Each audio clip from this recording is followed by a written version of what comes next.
Hi everybody. I teach online all the time. It's so weird to see so many people. Okay, let's start going. You just found out I'm Ryan. I mostly teach remote sensing and GIS at Weber State University, and I'm going to talk to you today about how we came to a land acknowledgement map at that university. So I think as a people, we're really invested in stories. So I'm going to try and tell you a story here, and if it seems scary, hang on, it has a pretty good ending, so just work with me. But like all good stories, this one starts with an email. Thank you, I appreciate that. An email, I got an email from a new dean introducing themselves. We seem to gather more every time. And at the bottom of their email was a land acknowledgement statement, which I had never seen. I'd worked at this university for 2 years, I'd never seen one. I was very surprised. I was like, all right, this is good, all right, nice, we got one. And then I had an idea, and I said, well, I'm in a position, I should be able to do something. I want to have some skills. How can I put these two things together? And I said, I think seeing is believing, and I can do something here. So let's make a land acknowledgement map for the university. Let's put it so people can see it and get it. And I was a little bit spurred on by a student of mine who was working in a cartography class and made a map along a similar theme. So it just, it was like right time, right connection, just kept clicking. So we kept moving on with that. I really like that my student made that map. I did not prompt her at all. She just went for it. And I was like, yes, way to go. All right, so as a good remote sensing person, what was the first thing I reached for? You're right, it was land cover data, because what else would I reach for, right? Props to Landsat for collecting the data so we can keep getting that. It's really nice. If you've never used the National Land Cover data set, it's really fantastic. I do like it a lot. But not being content with that and being an analyst scientist guy first, I was like, well, let's just try and make the map look old-timey and maybe hit it back to when the Great Salt Lake was at its fullest in like 1875. So there's a lot of modification going on there. We got a big lake all flooded. We took out all the urban areas. And this causes problems later on, as you will find out very shortly in the exciting climax of our story. All right, so that being said, I was like, well, what can we make this map a little more exciting? So we went right for the DEM, everyone's favorite multi-tool data set. And there's so many fun things you can do with the DEM, but I went right for the hillshade. Why not?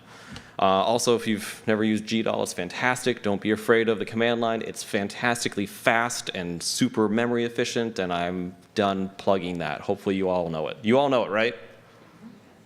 Oh my God, thank you. Whew, good job. All right, so we went right to the hillshade, but this has its own problems. I was trying to return the map to a previous state, which didn't really exist, and there's a giant copper mine right here. That's a big hole in the map, which required a lot of effort to remove, which did not end well, as you will find out very shortly. So then we have our base map, essentially. What are we going to do? So we do some research about maybe where these different boundaries may be. We have some conflicting data sets, and even if they aren't conflicting, then we have kind of a visual representation problem, because we have a lot of overlapping data sets, which does not work out a lot on paper maps too well. So we're like, what do we do here? Well, we try and merge the two together, and we end up with this map right here. I knew I had to start somewhere with this map, and I apologize for what it looks like currently.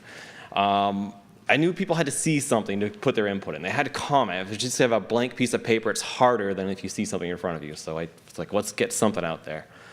I didn't love this map, but I loved what I did to get there. You know what I mean? I really loved the process, but the output was not really for it for me. Here's a full view for you. Whee! Shout out to Sarah Bell for her Bell Topo Sans font. Love that. Thank you. Beautiful. Okay. All right. So we got the bad out of the way.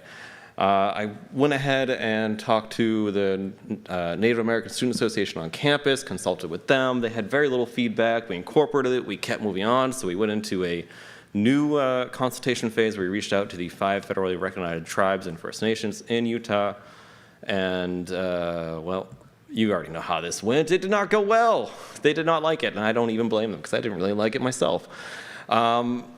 Really, any chance I can quote Jeff Goldblum, I'm going to. I was so preoccupied if I could. I never asked if I should. So, that being said, stop some once and ask yourself that question as well if you can. So they pointed me back to a treaty map, and they wanted to really see treaty maps. And I said, okay, well, what can we do with this? And this is what they gave me, and I said, oh, I think we can do a little better than this now. Let's see what we can do. Fortunately, when you are making a dominion, you are required to keep records and reports, and then certain libraries of Congress tend to keep them for you, and you can refer right back to them. There's a report by J.W. Powell. The same J.W. Powell was one armed soldier veteran of Battle of Shiloh, explorer of the Grand Canyon, and second director of the USGS.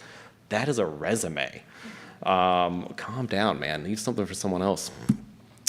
Here we got some nice pictures of him doing his thing here. He collected and compiled reports on treaties that were made, really well detailed, lots of information, really lots of things to chew on through this. I don't want to get too much into the details here, but you can read a lot more about it. The interesting part here is these numbers up here in the middle of the column there really line up with something else, and these are very well detailed, and they line up with a map. Oh, that solves a lot of problems for me.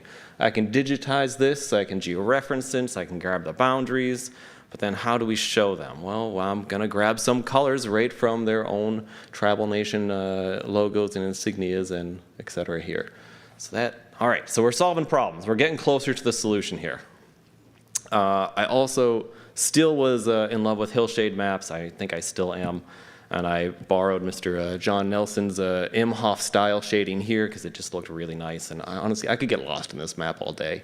I love how sharp the peaks are and how fuzzy the valleys are. It's like really just the perfect application for where we are in Utah, where we have really high peaks and really low valleys in the same spot. So it's really a dramatic look. So if we bring it all together, we get this map right here, which is our final one we've landed on. Yes, we're going to do the scrolling map thing. I saw it at another conference once. I thought it was the coolest thing I ever saw, so clearly I'm going to overuse it.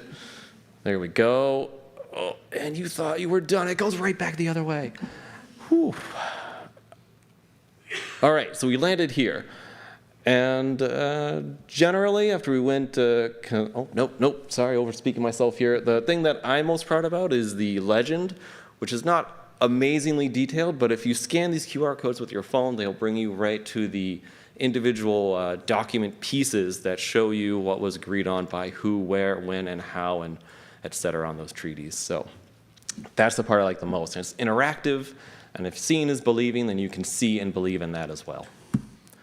We went back and consulted with our Native American Student Association, who was thrilled with this, much more so than the first version. And the recognized tribes, we also chatted with them about it, and they also were pretty happy. We just a few small tweaks here and there. And we arrive at installing it in our buildings for all students to see and interact with. It is there permanently, as well as in a year-long exhibit in the library that recognizes Native sovereignty with, indeed, a campaign on campus like this where you want to be recognizing that area and also referring back to all the good resources in that library exhibit. We also invited a former chairman of the Shoshone Nation to come and open it with us. I put subtitles over me. I think you know that's me, but that's also Darren Parry, who is a former chairman of the Shoshone Nation. Oof, all right, so this story has an ending, thankfully. And just a couple of morals here if you want to stick with them, or lessons learned. Research and ask your questions, ask lots of questions. Consult, consult, consult. Always a good idea to ask people or things how they want to be mapped or if they want to be mapped. Make partners.